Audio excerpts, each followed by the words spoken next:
Nagbabalik ang inyong Mami Kalabak. So for today's video, samahan niyo ako at magluluto tayo ng beef paris. Saktong-sakto at maulan ang panahon. So ayan, naisipan namin ni Papang Bill na gumawa ng beef paris kasi nga talagang malamig ang panahon dahil may bagyo. So ayan, dahil meron kaming beef dito na may kasamang litid-litid, sakto talaga siya gawing pares. So ayan, dito kami magluluto sa ating electric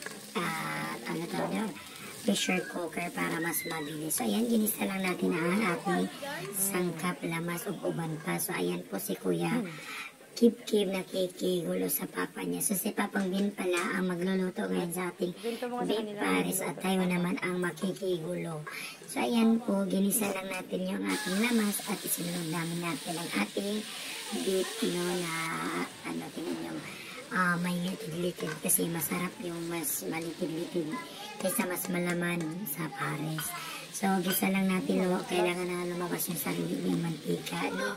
So, ayan po. So, no research talaga yung pagluto namin ng pares.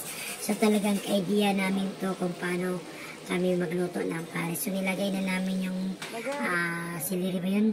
At saka itong beef cube para pangpadagdag ng lasa at kunting tuyo. So, ayan, sinama na namin siya paggisa. At syempre, ang ating star anise. Para masarap ang ating beef pares. So, amoy pa lang, di ba? Nakakatakam na. At syempre, lagyan na natin ng water at iwanan natin ng 100 years. After 100 years, syempre, babalikan natin yan. So, ayan na po siya. Na-pressure na po siya ang ating beef pares. No? So, ayan po. So, pangarap ko po talaga makapagnegosyo nito someday. So, malay natin, diba? So, ito na po, after 100 years, malambot na po ang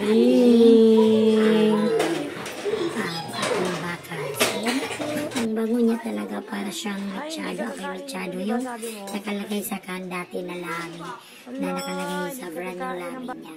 So, ayan po, nalagay na natin yung leeks natin at sa mga natira natin kanina na celery, no? So, yan lang po yung ating, panimpla lang po. Lagay tayo na ating, naglagay naman tayo kanina ng beef cubes. Maglalagay lang tayo ng ating siling na tuyot na. So, huwag nyo nang pansinin yan. Importante meron. At syempre, ang ating makapangyarihang dato, hindi silver para na silver swan na patis, tuyo at saka asin. At syempre maglagay tayo ng konting pangpalapot. Ayaw ko yung sobrang lapot naman ng ating beef pares. So ayan. At syempre ang ating paminta. So ayan na po. Lutuan na po ang aming beef pares gawang binago. Tara, plating na po tayo.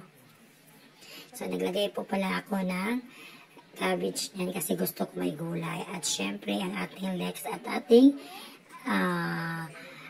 onion. At syempre, kalamansi. So, ayan na po. Ayan na po yung luto ni Papang Bin. Husgahan na po natin. At tara, ang saya ng kain namin lahat. O, diba? Pati mga kapitbahay, pati mga kapatid ko nakakain. So, thank you for watching. Sana nagustuhan nyo ito. Keep on sharing.